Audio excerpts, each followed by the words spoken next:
Now let's go back to that 3 years, being as he brought that up.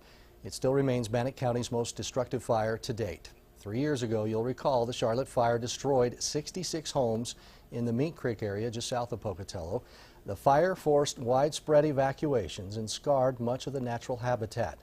Eyewitness News reporter Luke Jones is live in the Pocatello newsroom tonight for us. Luke, I was there that night. I remember it.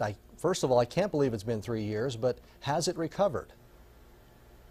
Yeah, pretty much, Todd. In fact, you wouldn't necessarily know there'd even been a fire. Plenty of lush vegetation, lots of new homes, but a very different story just 3 short years ago. Right afterward, it looked like a nuclear wasteland. Just everything was black everywhere. Sean Thorne says he'll never forget the day. You could see all the junipers and stuff just up in flames. He saw his world on fire. It went down this hill, up and around. 3 years later, these scorched trees are all that remain of the Charlotte fire.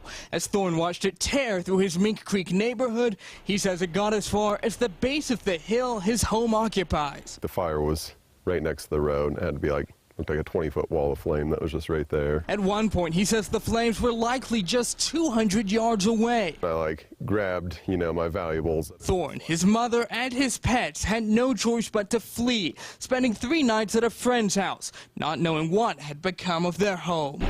When they finally returned, I was surprised it was here first off. They found their home still standing. Even more surprising, completely intact. I expected tons of smoke damage, but I guess the wind saved us on that. Thorne and many of his neighbors still live here today, but fire is never far from any of their minds. Anytime we see smoke, that fear kind of comes in. Destructive indeed, but thankfully not deadly. No one died in the Charlotte fire, but 5,000 people did have to evacuate. Live in the Pocatello newsroom, I'm Luke Jones. Boy, we all remember that well that night. Long night. Luke, thank you. The fire spread to 1,038 acres.